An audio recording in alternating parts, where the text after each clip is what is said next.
saja kelebihannya tuh ongkos mungkin. Tidak tahu juga ya. Ya anggaplah namanya biro jasa kan. Assalamualaikum, Tat. Waalaikumsalam warahmatullahi. Ketemu lagi, Tat. Ya alhamdulillah. Dari mana ini? Itu dari kantor barusan. Oh iya. Kan memang sudah janjian ya. Oh iya. Oke, assalamualaikum warahmatullahi wabarakatuh. Waalaikumsalam warahmatullahi. Selamat pagi, Polo KUA Kecamatan Jasa. Sekarang saya ketemu lagi dengan Ustadz. Postingan yang lalu ada pertanyaan-pertanyaan dari pemirsa itu tentang biaya nikah di KUA. Untuk lebih ringkasnya akan saya langsung tanyakan kepada Ustadz. Nah begini, Tat.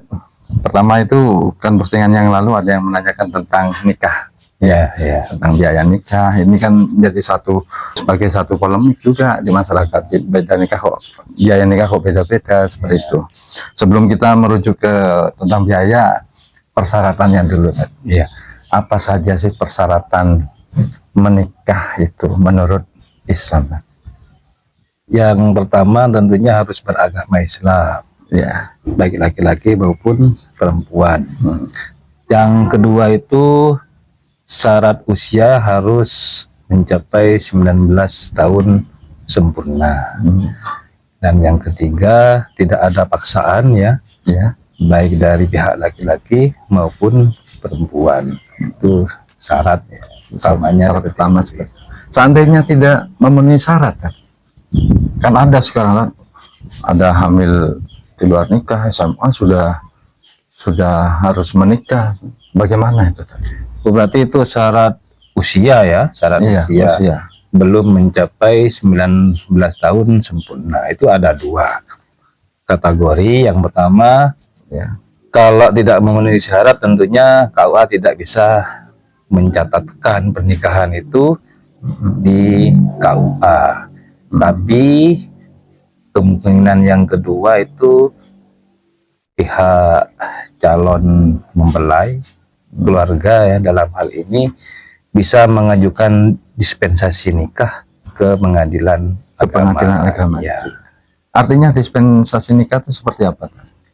Minta keringanan, artinya calon mempelai ini ada permasalahan seperti hamil di luar nikah itu tadi ya. Kemudian calon mempelai ini sudah terlalu dekat sehingga orang tua khawatir misalkan terjadi perzinahan. Seperti itu ya.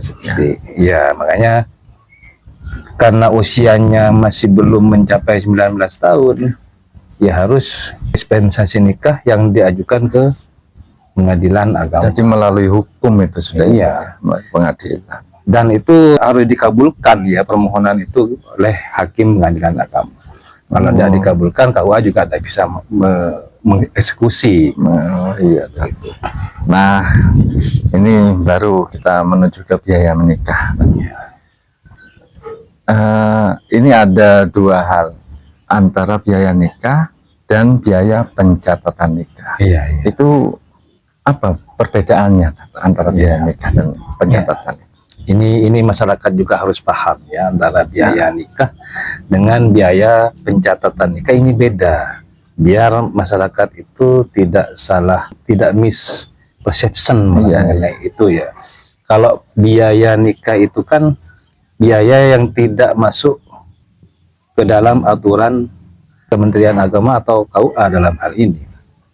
Contohnya apa? Biaya administrasi kelengkapan pendaftaran nikah, fotokopi, transport dan sebagainya.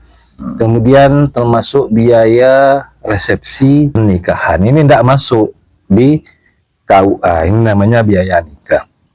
Adapun yang dimaksud dengan biaya pencatatan nikah ini biaya yang dibayarkan calon pengantin kepada kas negara melalui bank yang sudah ditentukan. Untuk biayanya sendiri 600 ribu untuk biaya pencatatan nikah. Iya, 600 ribu. Seperti itu. Tidak ada biaya yang lain. Yang lain tidak ada. Gitu. Itulah jelas. Apa namanya, biaya nikah itu 600 ya. Ya. Sedangkan Ya itu tadi mungkin jawabannya Ustaz, cuma mungkin ada yang lebih bisa dijabarkan lagi. Terkadang kan orang kalau aku nikah sekarang 850, ada 900. Seperti apa itu?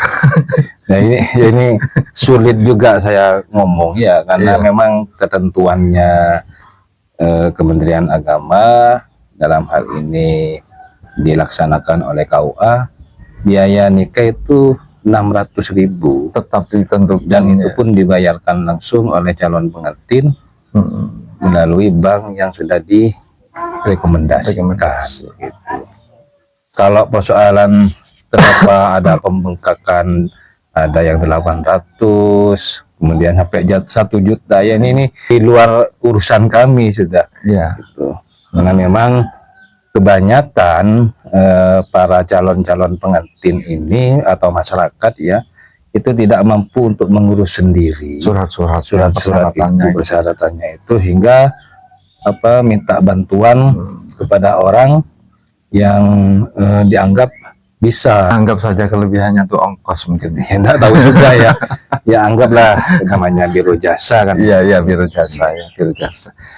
Kalau untuk nikah di KUA itu kan biayanya itu kemarin ada yang bilang 0%. Iya, 0%. Pak. Tidak ada biaya sama sekali. Iya. Sedangkan kalau manggil atau mendatangkan penghulu itu ada biayanya. Kenapa berbeda, Tat?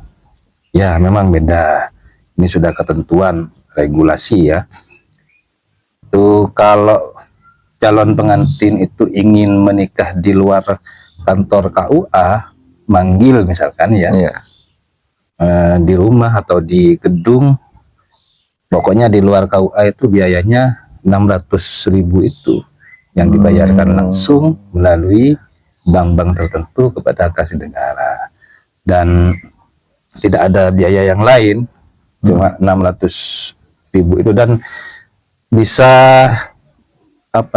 melaksanakan pernikahan itu pada saat jam kerja dan semua hari ya, dari hari Senin sampai hari Minggu bisa, di luar jam kerja juga bisa, seperti itu. Kalau manggil untuk yang mendatangkan penghulu.